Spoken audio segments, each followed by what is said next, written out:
Aujourd'hui, nous allons voir l'histoire d'une petite fille qui, malgré le mal qu'on ait pu lui faire, a toujours voulu le bien de son prochain. Il y avait une petite Israélite qui vivait en Syrie, très loin de sa famille. Elle avait été enlevée par l'armée syrienne et était devenue une servante. Elle était la servante de la femme de Naaman, qui lui était le chef de l'armée. Les gens autour d'elle n'adoraient pas Dieu, mais elle, oui. Un jour, Naaman attrapa la lèpre.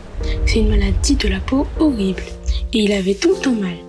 La petite fille voulait vraiment l'aider. Elle est vraiment gentille, n'est-ce pas? Alors elle a dit à la femme de Naaman ceci.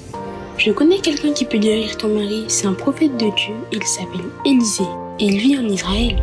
La femme de Naaman a raconté à son mari ce que la petite fille lui avait dit. Comme il était prêt à tout essayer, Naaman est allé voir Élisée en Israël. Il pensait qu'Élisée allait l'accueillir comme quelqu'un d'important, puisqu'on le rappelle, il était chef de l'armée. Mais au lieu de lui parler en personne, Élisée a envoyé son serviteur l'accueillir et lui dit « Va te laver 7 fois dans le Jourdain et tu seras guéri. » Naaman était très déçu. Alors il dit « Je pensais que ce prophète allait prier son Dieu et passer ses mains sur ma lèpre pour me guérir. Mais non, il me dit de me laver dans ce fleuve d'Israël. Pourquoi est-ce que je pourrais pas simplement me laver dans un fleuve de Syrie? Nos fleuves sont meilleurs. » Naaman s'est mis en colère et il est parti de chez Élisée. Les serviteurs de Naaman l'ont fait réfléchir. Ils lui ont dit « Est-ce que tu n'es pas prêt à tout essayer? Ce que le prophète te dit de faire est tellement simple. Pourquoi ne pas le faire ?»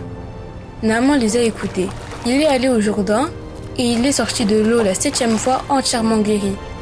Très reconnaissant, il est retourné chez Élisée pour le remercier. Et il lui dit « Maintenant, je sais que Dieu est le vrai Dieu. » À ton avis, qu'a ressenti la petite fille israélite quand Naaman est revenu guéri? Elle a peut-être ressenti de la joie de le voir guérir, ou de la joie car elle avait raison de croire que Dieu peut tout faire. Qu'en penses-tu? Alors comme cette petite fille, aidez votre prochain, c'était toujours son bien.